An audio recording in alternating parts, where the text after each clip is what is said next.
Distinguished guests, colleagues, and friends, good morning.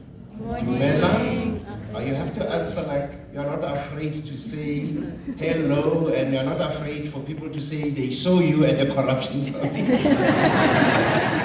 Good morning, ladies and gentlemen. Good morning. Thank you. Good morning, program director. I must behave, otherwise, you're going to crack jokes about me. I'm a lawyer, and I have the best general counsel, in Africa, so be careful. But I have to greet you so that I'm not in trouble with you. Ladies and gentlemen, our program director did a fantastic job of acknowledging all the important people. So I'm going to do this government thing of saying all protocols observed, whatever it means. But at UJ, we say all excellence observed. Oh, yes. Remember that. It is a privilege to welcome you at the Anti-Corruption Summit, ladies and gentlemen. Hosted here, Program Director, we say great University of Johannesburg, in collaboration with the Office of the General Counsel. This is the second summit, ladies and gentlemen, which means more are coming. Please, after this, make sure that you block your calendar, your diaries for next year. No pressure, General Counsel. I am told, ladies and gentlemen, that I have 10 minutes for this opening remarks, which is perfect, because 10 is rather symbolic. 10 is rather a symbolic number. It is the number of commandments Moses received, and it got me thinking. Perhaps that our society needs, what our society needs is a new set of commandments for the fight against corruption. The first one would be simple. Thou shalt not steal from the public purse. How does that sound?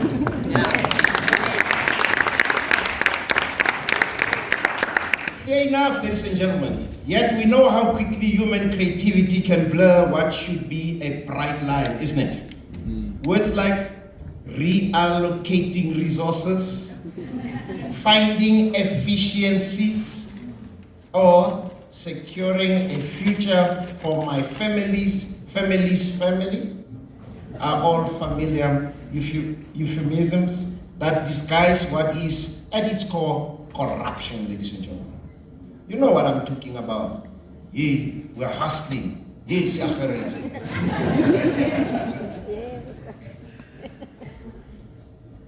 History, ladies and gentlemen, is filled with codes, some written, others unwritten.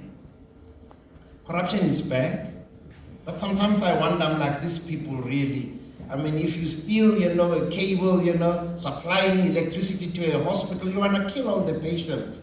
Criminals, man, have codes, man. I'm not saying corruption should be condoned, under the guise of codes, and I'm like, these guys have no codes. And as I was reflecting, preparing for this opening remarks, I thought pirates have codes. The mafia have codes, So this is what led me to talking about written and unwritten codes, I say to you this morning, consider the pirates' codes, famously described as guidelines rather than rules. Pirates had articles about dividing plunder and maintaining order. Article 1 of most of the codes, pirates' codes, provides that every man shall have an equal vote. Article 6, no person may take private plunder. On paper, ladies and gentlemen, these are not bad rules, isn't it? But history shows us how quickly noble-sounding codes can collapse when self-interest takes over. Then there is the Mafia Code of Soweto, the oath of silence. In the underworld, silence meant survival. In our modern context, whether in corporate boardrooms, public institutions, or even community organizations, ladies and gentlemen, silence can serve the same purpose, protecting wrongdoing by discouraging those who want to speak out. A collective I can't recall, or averted eyes can be as damaging as the act of corruption itself. But ladies and gentlemen, we do not gather here today simply to laugh at pirates and mafiosi, or also to see that I've watched all the Pirates of the Caribbean movies, or I watched The Godfather. We are here because corruption erodes the very foundations of our democracy, our economy, and our shared humanity.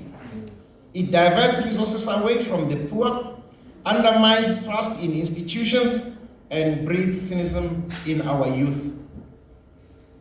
It is quite literally the opposite of the African philosophy of Ubuntu, ladies and gentlemen. I am because we are. Where Ubuntu insists on shared responsibility and dignity, corruption proclaims, I am, so you are not. As Kofi Annan once reminded us, and I quote, if corruption is a disease, transparency is a central part of its treatment, close quote. These words, ladies and gentlemen, ring true because combating corruption requires more than moral appeals. It requires systems of accountability, robust institutions, independent courts, transparent procurement practices, and civic education. It demands the courage of whistleblowers, the vigilance of the media, and the active involvement of civil society. As universities, ladies and gentlemen, we have a special role to play. We are the places where future leaders are shaped.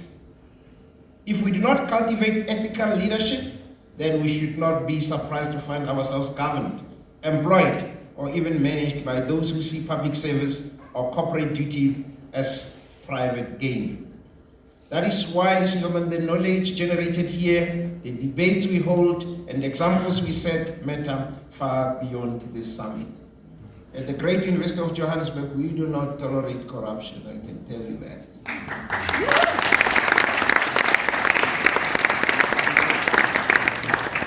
You steal peanut butter from the students that are here to learn and sell it somewhere, we'll find you and we'll follow processes. Amen. People who hang around here, you don't know what they're doing. Our campus is here not secure. We'll find you. Yeah. Hey, do you know who I am, Vice Chancellor? I know you are not a student. How did you come in here? We don't play with those things. Oh, we cultivate relationships. I know powerful people. We know the law.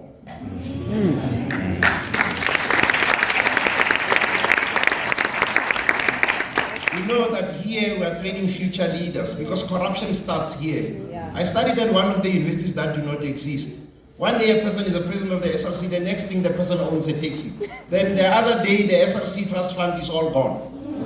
People got away with those things. Here, no. You want to be a leader?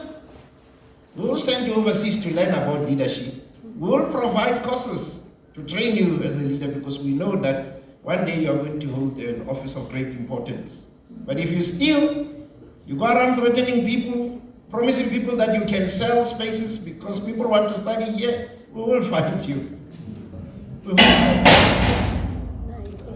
See the Tokoloshis that don't like us talk ill about corruption and around. Ladies and gentlemen, as we begin today's discussions, let us think beyond codes of pirates and mafias and instead imagine a new code for our time. A code rooted in integrity, ladies and gentlemen. A code animated by justice. A code grounded in Ubuntu. If we can commit ourselves to these principles, ladies and gentlemen, then perhaps the 10 minutes I have spoken today can contribute to a 10-year journey or more towards a society where corruption is not the norm but an aberration. Ladies and gentlemen, thank you and welcome once again to the summit.